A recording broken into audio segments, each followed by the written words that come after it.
Richard Feynman might be the only Nobel Prize winning physicist who's better known for just the random stuff that he did in his life than for the work that won him the Nobel Prize. I can tell you that Einstein won the Nobel Prize for relativity. I can't tell you what Feynman won the Nobel Prize for. But I can tell you that he cracked all the safes at Los Alamos that contained the nuclear codes.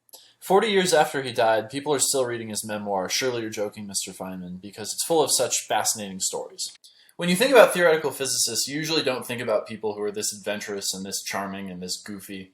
So what made Richard Feynman different? What made him able to have this insane life? Well, two things.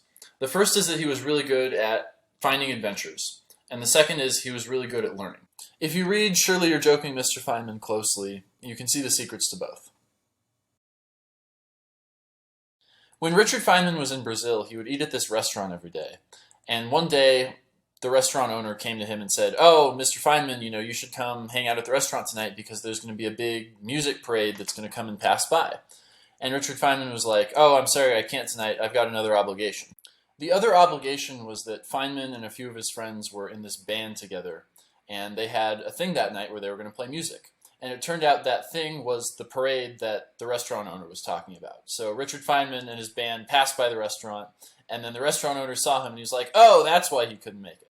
In Surely You're Joking, Mr. Feynman, we also see Feynman pulling pranks on his fraternity brothers at MIT, getting into bar fights in Buffalo, and hanging out with showgirls in Las Vegas. So what's the secret to having these cool things happen to you? Well, Feynman says you go somewhere public and you start talking to people and you wait around and eventually something interesting is going to happen. He compares it to fishing. In fishing, you throw out your line and then eventually a fish bites. But you got to have patience because the fish might not bite right away. And it's the same thing with adventures. If you just sit at a bar for 15 minutes and then you're like, nothing's happening, then nothing's going to happen.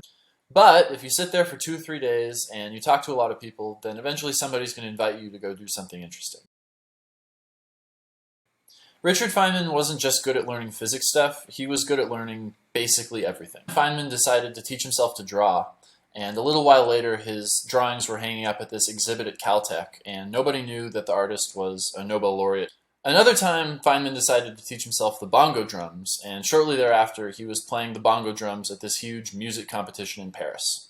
He also learned how to speak Portuguese, Spanish, and Japanese, crack safes, and pick up women in bars. And if that doesn't impress you, he also took a sabbatical year to work in Max Delbruck's biology lab at Caltech, where he made a meaningful discovery. A big part of this was Feynman was really smart, and he had a lot of natural talent. And another big part of it is he really understood how learning worked. For example, he was really good at asking lots of questions so that he could wrap his head around a big idea. He also knew that to really understand something, you can't just be told generally how something works. He had to be given a specific example. So for example, he knew that you can learn gravity a lot better by seeing an apple fall from a tree than you can by seeing an equation that says, oh, these two bodies will attract each other if they're close enough to one another. He also knew that you couldn't just recite stuff, you had to really understand it. So for example, anytime that he wanted to learn a new math theorem, he would actually prove the theorem by hand, and that would give him kind of a sense of how the nuts and bolts of the theorem worked. And he got really frustrated when he was teaching in Brazil, because it seemed like the physics curriculum there was mostly about memorizing facts so that you could recite them on a test, but it didn't actually give you an intuition of how physics worked. And so, once the test was over, once it was time to go out in the real world and do physics, you couldn't do it.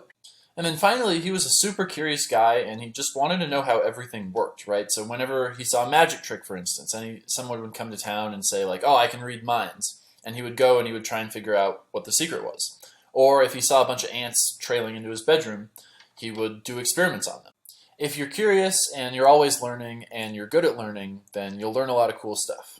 So thanks so much for watching Theo's Book Club. If you're new around here, my name's Theo. I make brief videos like this one going over the big ideas in the books that I read so that you can learn the stuff that I learned and you can decide, do I want to read this book for myself? If you enjoyed this video, feel free to hit the like button. It's right down there. It would mean a lot to me because this channel just got started and that tells YouTube they should show this video to more people. You can also leave a comment if you're struck to do so, if you have something interesting to say. I read the comments, I might respond to yours. And then if you want to see more of these book review videos pop up in your feed, you can hit the subscribe button. Until next time, have a great day and stay curious.